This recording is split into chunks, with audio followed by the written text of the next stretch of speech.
Tuck into yours like you're going to talk. Like you're going to record.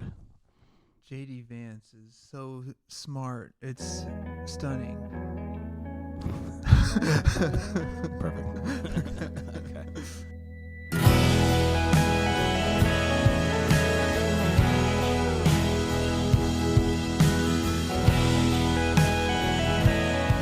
Welcome to The Process with me, your host, Adam Sommer.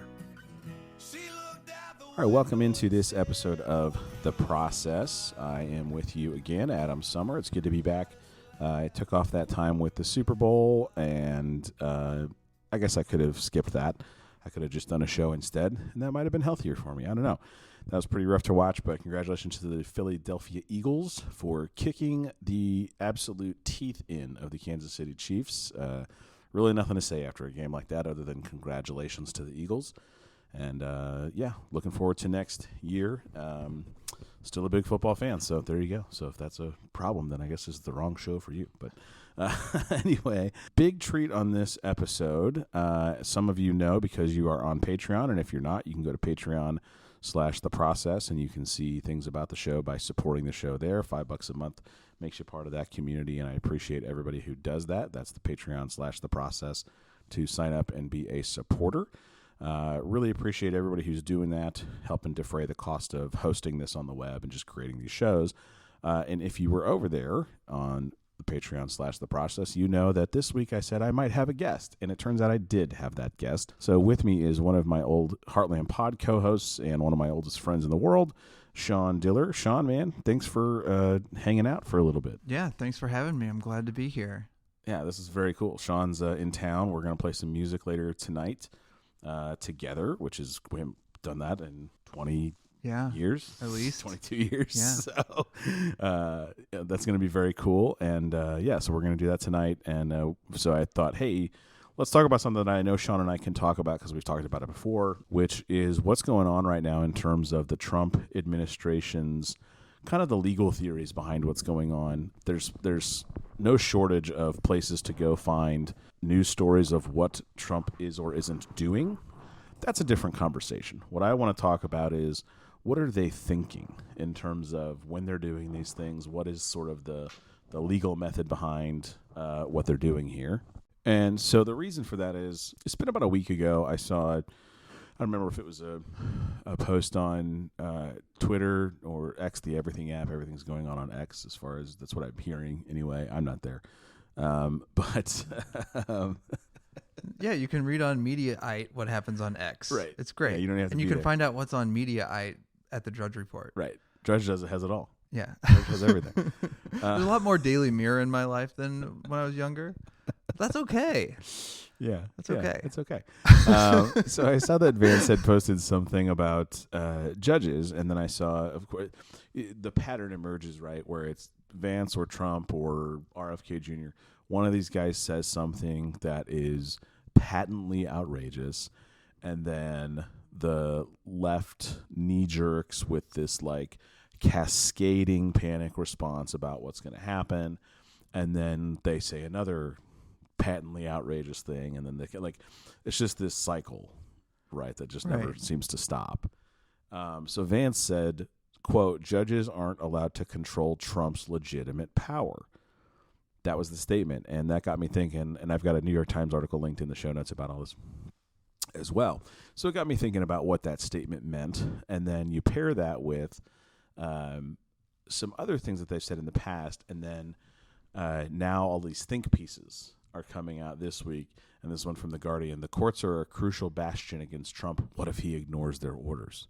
That's, of course, the question, and I'm not trying to make light of it because it is a concern, but it brings us to this sort of historical thing that we need to talk about, which is the Unitary executive theory. And I've seen a couple of op-eds where they're starting, like, this is starting to become headline news. Yeah. And so I thought that you and I could maybe talk a little bit about that theory. So I'll set it up with kind of a definition for everybody, and then we can get into the meat and potatoes of what we're seeing. So unitary executive theory, again, it's a theory. It's not something everybody buys into. Right. It's a theory of interpretation of the executive's power under the Constitution. And this is from Cornell Law School. The Cornell law.cornell.edu is one of those really great websites that just Absolutely. everything, you can find everything there pretty much. I've been going there since 20 years ago. Right. It's a great website. Since I began surfing the internet. Right. It's on the Cornell Law. Yeah, it's just a great website. Yeah. And everybody can get to it. Most of the stuff is available to everybody. So, Unitary Executive Theory. The Unitary Executive Theory is a constitutional law theory that states the President of the United States possesses sole authority over the executive branch. UET supporters believe the theory originated during the Constitutional Convention of 1787 in the Virginia Plan. The most controversial aspects of the UET is the president's removal power.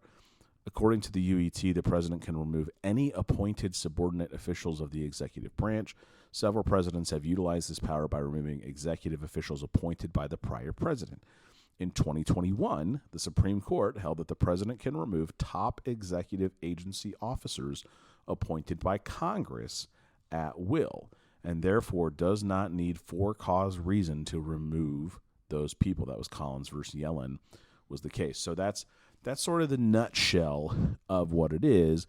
And so when you pair that, Sean, with Vance saying judges aren't allowed to control Trump's legitimate power, what I know a lot of people see is Trump ignoring judges. What I see is the phrase legitimate power inside of that context of the unitary executive theory. And so I want to know, what do they mean? What does legitimate power mean? Right. So they're, framing a discussion where I think they're wanting to push a narrative that, executive power is absolute, can be held in the hands of one person, right. Donald Trump. And, from the Constitution, it's not. So the unitary executive theory on its face, it's almost like the converse of what Vance says. It's like, I don't actually have a problem with the legitimate employment of the unitary executive theory, right. because, like when we were younger, there was a huge scandal of George W. Bush firing a bunch of United States attorneys, and United States attorneys serve at the pleasure of the president. Right. So he's allowed to do that. And so the unitary executive theory would support that he's allowed to do that. And under current federal law and, under my own, principles, my own framework, I'm cool with it, Right. Other people might not be. And that's fine. That's kind of the debate. But I mean, I think the context now is Trump has won these Supreme Court cases and he's gotten rulings that are lending, more backing to an extreme version of what legitimate exercise of power is. Right. Right. When you take the immunity case from 2 years ago or last year, and I guess it was just last year. They're basically almost saying like, if it's related, then it is automatically legitimate. Right. And that's the question is like, how does the phrase legitimate power of the Article 2 branch of government, the executive, where does that legitimate power end? What's the water's edge? Right. And how is the court? Right. How is the Supreme Court? Because I don't really care at this point. There's a ton of injunctions going on. And that's the other part is like, I'm just sitting back because I was talking to this with my wife, like kind of when everything kicked off. And I was like, I know there's going to be a lot of things that happen. I'm saying the next thing to see is how many court cases happen, how many injunctions happen. Right. And that's what's happening, right? It's already happening. And while Trump did have some very favorable rulings when it comes to immunity, his unfavorable rulings far outnumber the favorable ones. And so that was another thing that I thought of when J.D. Vance, took to Twitter to say what judges can and can't control. I'm like, oh yeah, judges love that. Well, there's nothing the judges love more than somebody saying before they go in front of the judge what the judge's authority is. Yeah. Trust me, I've read text messages of people during cross-examination where they're saying this is what the judge is going to do, and I just look at the judge while I'm reading the text message, and you can just see them just like they're just like, oh, right, that's who this person is. Yeah, no, absolutely, and something that's been in my head, kind of with that U.S. attorney's example, the executive should, in my opinion, not be constrained by the sheer weight of like the federal bureaucracy, like, and I think that's kind of where my commonality with Trump ends. Of an energetic executive that can act nimbly to take care of things that we don't want to have to put through Congress, that we don't want to have to wait 4 years for a legislative body to debate those kinds of things. But also, the framers gave us that. Right. That what you're talking about, and I agree with that. And I don't think that that's anything outside of what the framers gave us. And that's where I want to take our conversation backwards, because that's, in that Cornell piece, it talks about this comes out of the Virginia Plan in 1787, the Constitutional Convention. You and I, we started to try to record a show. We did a couple episodes and it just never came together, where we were going to kind of run through the presidency and do some different things. And our first episode, we talked about the Constitutional Convention. Right. Because we're both absolute dorks about this stuff. And so, the Virginia Plan, and that's why it's important, like at the Unitary Executive Theory, based off of the Virginia Plan. Well, the Virginia Plan ain't the final plan. Right. It's not what was adopted. It's not what was ratified. Right. And there's federal statutes, right? So, like, you think of the Consumer Financial Protection Bureau, right? And you think of how we've seen the chief executive, the president, right, exercise power over the last, forever, doing executive orders. And then, when the party of the president changes, often the incoming president will issue executive orders that reverse a ton of executive orders that were made by the last president. And this is all seen as okay. And then, so we've got the Consumer Financial Protection Bureau.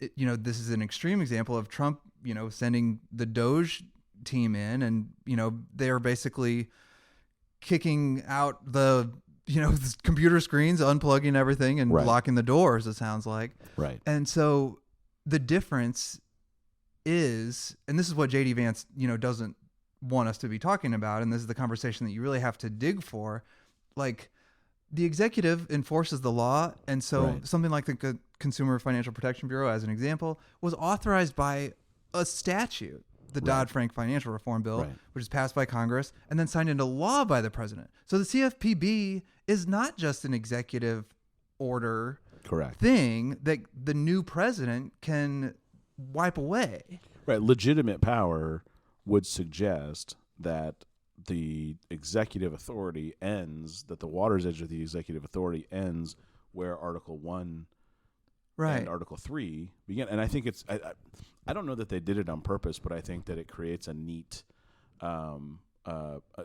neat pairing where the Constitution is laid out with Article 1, 2, and 3, and it's almost like an Oreo, where it's like Article 1 is the Congress, Article 3 is the courts, and between is the executive. Right.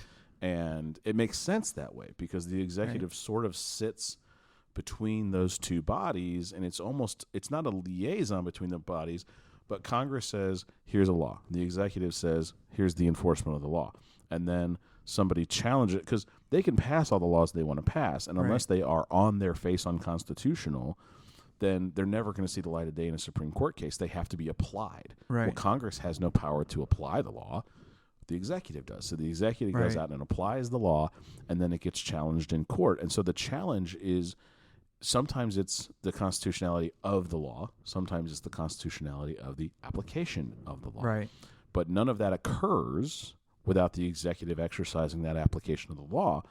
And that's where, they can say all they want to that he has these powers, but there's going to be court rulings. And I'm sure you read the immunity case. I read Amy Coney Barrett's dissent in the immunity case. Right. I think it was a concurrence. She doesn't agree with the majority in the immunity case. Right. And there is a pretty strong, and frankly, Kavanaugh wasn't quite on board with the full opinion. So when we talk about what are the limits, I do think that this court, and I know that there are people listening to this right now who are like, Adam, you're crazy, you're insane, the court's broken, all that stuff. I understand, but I think if you have a full picture of political history in this country, in some ways we are in unprecedented times. In a lot of ways we're not. Right. There's a lot of things going on that we've seen before. We've seen versions of it before. Right. No, absolutely. Yeah. And I mean, another example, we talked about the U.S. attorneys, the CFPB. Another example is the military. So like Right. this whole idea that like the chairman of the Joint Chiefs of Staff, Mark Milley, disagreed with Trump, and Trump didn't know enough to, kind of maneuver himself in that situation the way he wanted to, which would have been recklessly and dangerously. Right. And so now he knows better that he can have whoever he wants in the Joint Chiefs of Staff. And, that's, concerning, Right. because I think when we have judicial rulings and we have this question of will the executive respect the ruling, where the rubber hits the road is the military and the National Right. Guard, because they're under the control of the executive. Right. Right. So, Right. That's Article 2, Section 2. The president Right. shall be commander-in-chief of the Army and Navy of the United States and of the militia of the several states. and the FBI, Right. All of it is under the direction of the everybody. president. Yeah. But the question then becomes at that point is if the president gives an order perceived as an unlawful order, Mm-hmm. what will occur? Right. That's the question. That's the great Right. debate from a military standpoint. And I know that that's what's got a lot of people scared, and that's the right thing to be thinking about, right? Because they can, Congress isn't doing much. Right. They're not going to do much. Right. So, they can't pass a lot of stuff in the current Congress. Right.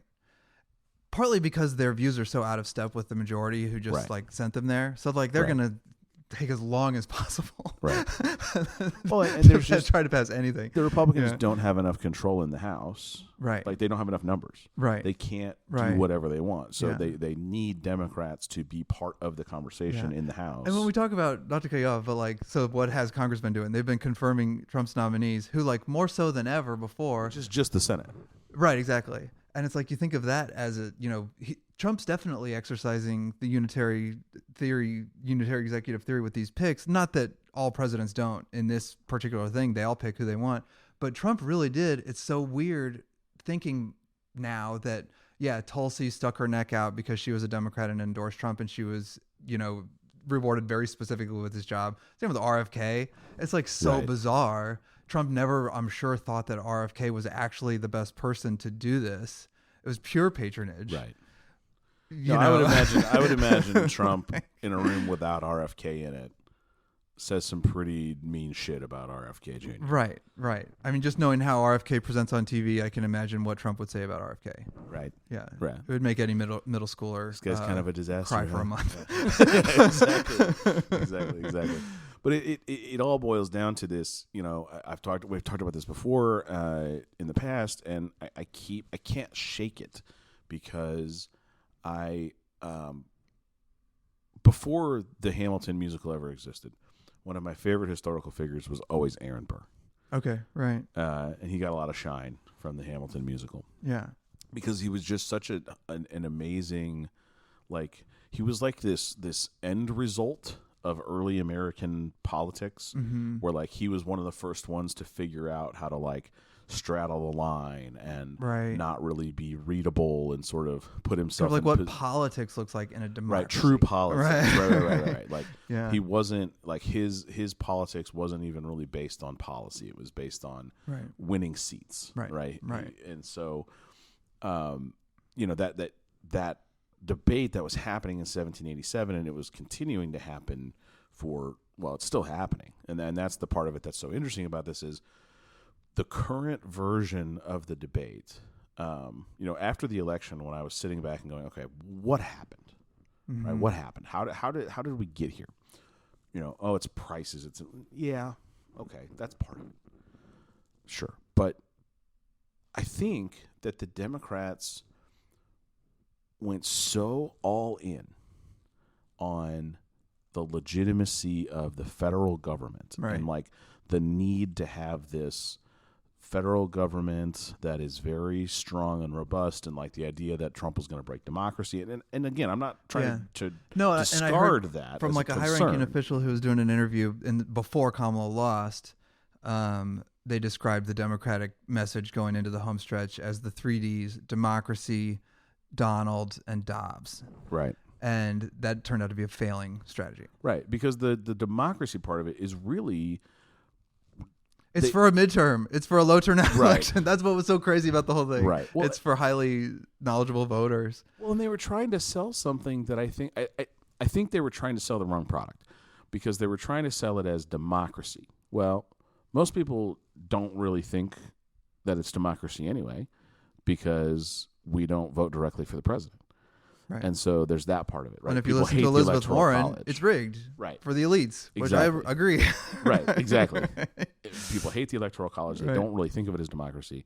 And so they're trying to sell the existential crisis, but really what they were selling, because they did a bad job of selling the crisis, and instead they sold federalism. They were trying to sell old school federalism. And what I'm talking about for people who maybe don't, if you haven't studied this stuff, federalism is the idea of the strong centralized federal government. That was Washington, Hamilton, like that school. They were the Federalists, John Adams, right? And then you had the Anti-Federalists, which was the Jeffersons. Eventually, Madison was really in that camp. Madison sort of started more Federalist and then really like hard turned into that Anti-Federalist camp. So that's where you find those people, and that was the original debate. Right. And that's that back to that 1787, this Virginia Plan thing. Well, the Virginia Plan didn't get adopted. They adopted a hybrid version of several different plans, right? And some people advocated for a lifetime appointment, right, for the executive. Some people wanted a single 7-year term, right? And you were talking about the committee version, right, before we hit record, right. Instead of one executive, a committee, which is wild. To think about that could have happened. Yeah, no, absolutely. So Vance is basically saying the president has some version of absolute power, right? Right. But it's within the government, because Correct. he's a government. He's only the president of the government, right? And it's like their side, the Republicans, are in favor of a weak government, right? So it's like they actually should be held to account for that dissonance. It's like, okay, yeah, sure, you can have your absolute power executive within the confines of your weak government, your small weak government. Right? Yeah, and that is the great irony. That's what we were talking about before we hit record. Was that they've taken, like, they have this very Jeffersonian anti-federalist. Everything should be as small as possible. There shouldn't be any taxes. There shouldn't, we should have everything should be tiny in terms of government. But then they lump this Hamiltonian. Hamilton. The greatest attack on Hamilton was that he wanted a king, right? That he wanted to have a monarch, and there's maybe some legitimacy to that attack, that like he thought Washington should basically serve for life, and maybe that was just self-interest on his part or not. I don't know, but that's sort of they've sort of taken both ideas. And they're trying to present both ideas as like simultaneously legitimate ideas, right? And I don't really think it doesn't really make a lot of sense. And right, especially with them being like the chairman of the oversight committee, they have control of everything. So when people are like, "Hey, why is Elon Musk running wild? He's not elected. We're supposed to be Republicans." They're like, "Well, don't worry about it." Right, and that's the disconnect between like what we used to know of as the Republicans and whatever MAGA is. Right. And MAGA seems to now be just this like whatever Trump says. Right. And that's kind of it. And now Elon. Right. Like that's sort of like their North Star is. And it is based on this like nativism, like heteronormative, like. Very much. Yeah. Now. Yeah. Yeah, very much so. Excusing the bad behavior because. Right. And always there's this like constant. It's like a constant, like amoeba of rationalization. That it's like a starfish. Like every time you cut a limb off, it just grows a new one. Where it's like, here's like you said 6 months ago that this was bad. Now he says this is good. Right. Well, you just don't understand. Right. You just don't understand. He's so much smarter. He's so much more capable. And that's the part of it that I just keep calling out. All of these folks that were they wouldn't shut up about gas prices and eggs and everything under the sun. And that's what I said talking to people after the election who were like, I'm glad that you and I can have a civil conversation. I was like, we can, but you need to understand that once Trump gets into office, every chance I get, I'm going to point out the consumer prices because they ain't coming down. Right. They ain't coming down anytime soon. In fact, they're only getting worse. Right. Right. No, and like that's something a strong unitary executive can definitely do. Slap tariffs on other countries, no matter what your, Commerce Department or trade. That's Section 2 is all go basically nuts. Yeah, it's military and foreign affairs, right? Right. I mean, that's the main meat and potatoes of Yeah. of the executive. He can do that, and we've seen it before. Yeah. It's never gone well. But yeah, and it's like I think, we talked so much about the Constitution in the first Trump presidency, and it's like we actually answered a lot of the questions. We did not get the answers we wanted, on Right. a lot of the questions Trump presented.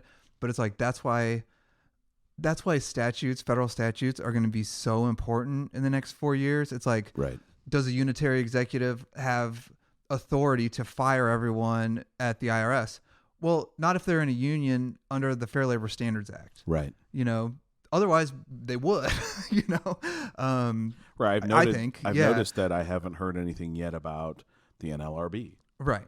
Right. So there's federal statutes, IDEA, like the Individuals Right. with Disabilities in Education Act, the Americans with Disabilities Act. These are all going to be extremely important. Right. Well, they're this week the Department of Education was a big talking point, and it's important because they are trying to pull levers that are in favor of the school choice voucher argument, which is basically just an attack on public education. And we've talked about that ad nauseum. That's all they're really doing is attacking core public education. We were talking about that today with my wife. Sean was staying in our house, and we were talking about our youngest is kind of ready for school, and Sean, our kids are about the same age, and like sending your kids to public school versus not, and like how important that is because like the whole point, like they're trying to get us to not send our kids to public school. Right. Like it's the goal is they want to undermine public education so badly. And we all like literally, not only were we talking about that today, but last night we were quite literally going through old yearbooks. Yeah.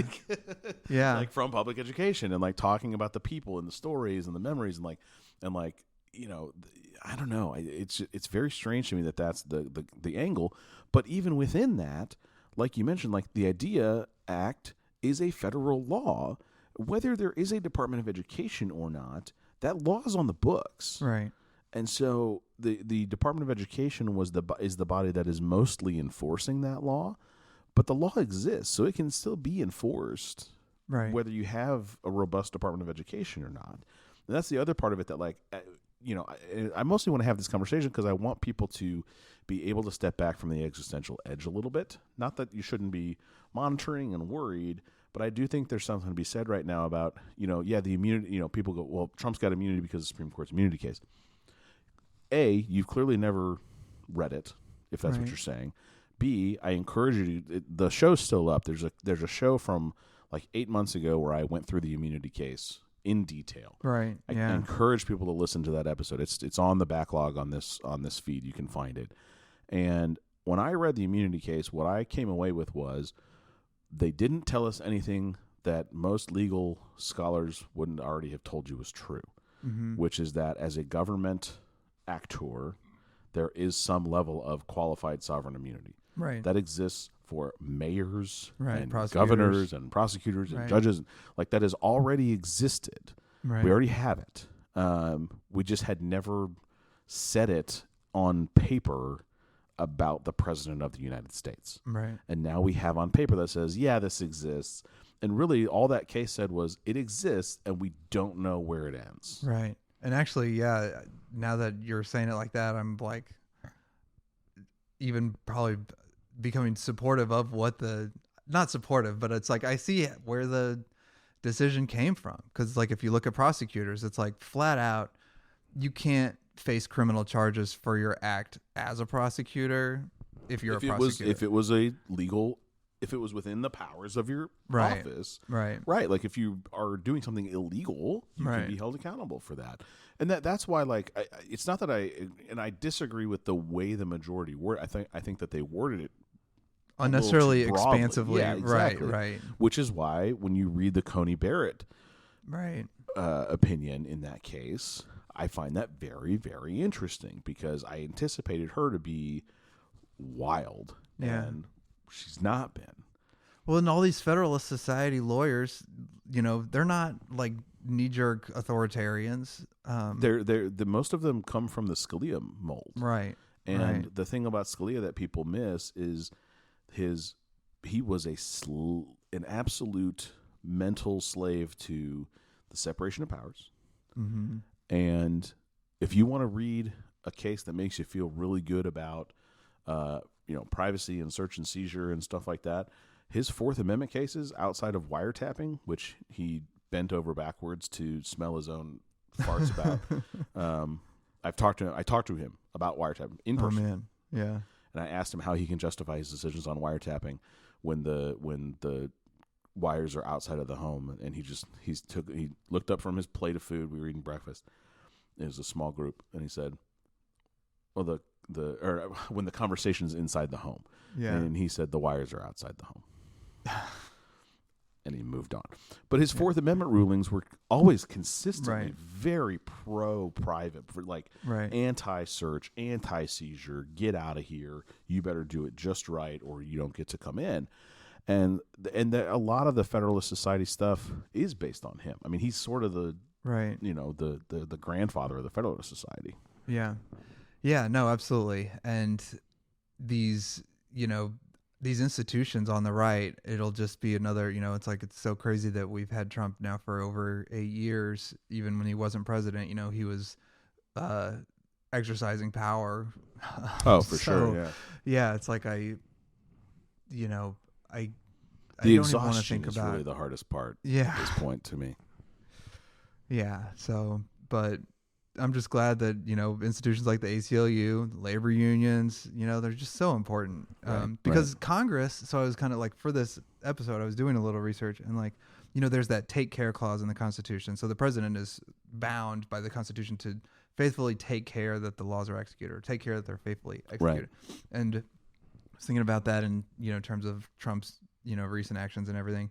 But the fact of it is, if Congress sued to say like, hey, president, you're not faithfully executing the laws we passed, the courts would throw that out because the courts don't actually like to rule between Congress and the president. Right. So that's why real people with jobs on the line who are affected by these actions, like, have to step up and we're speak seeing up. Yeah.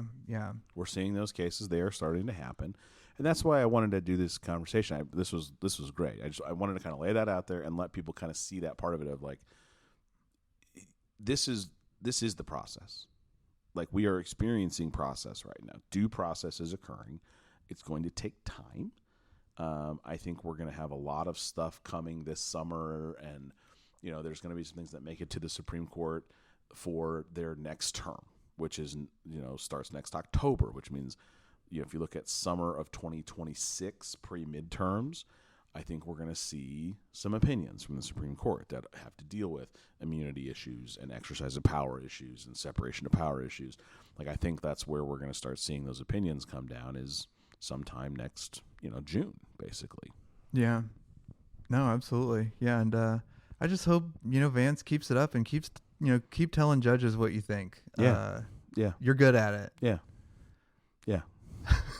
Well, very good. Well, thanks for joining me, man. It's good to have you back on and talk again. This was fun, and we're gonna get out of here, go set up, play a little bit of music, and this week it looks like another. If you're in the Midwest, looks like another cold, dreary February week. Every time I drive over here, I'm like, it's so gray. Yeah. Like, you guys got to do something about this. Yeah, there's nothing we can do. Nothing we can do about it. Yeah. Sean will be back to Colorado, and for us, it'll be snowy and icy and cold. So I hope everybody has a great week, as good as you can. Stay safe. Hopefully you're avoiding the flu bug and all that good stuff. I'll be back with you with an episode next week. And in the meantime, be well.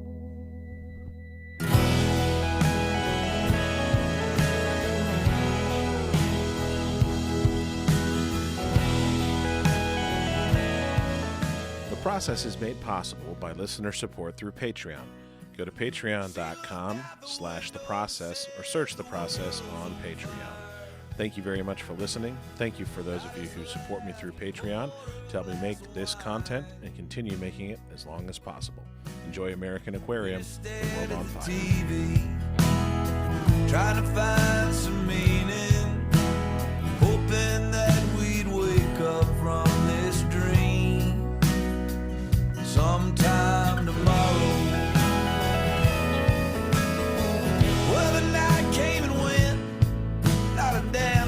changed. That's when I saw a tear fall from her eyes. She said, what are we gonna do? What's this world coming to? For the first time in my whole life, I stood there speechless. The load is heavy and the road is long, and we've only begun to fight. We just can't give in. We just can't give up. We must go boldly into the darkness and be the light.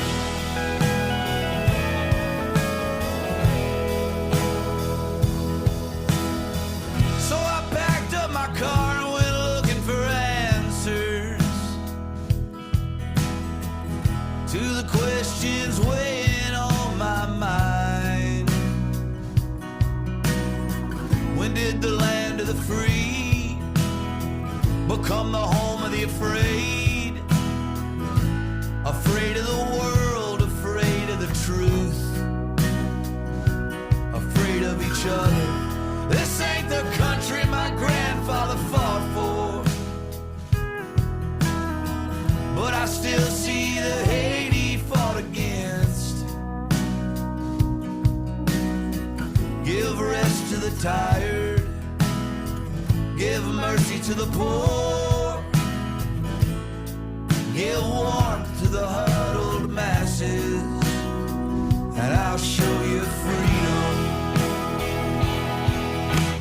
The load is heavy and the road is long,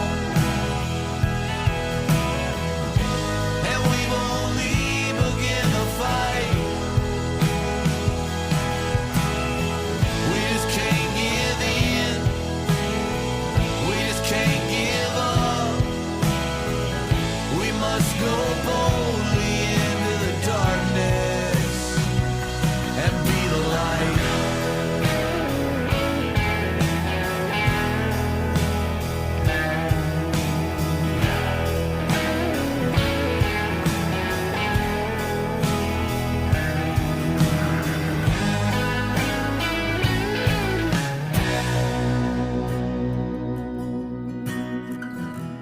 I got a baby girl coming in the spring. I worry about the world she's coming into, but she'll have my fight. She'll have her mama's fire. If anyone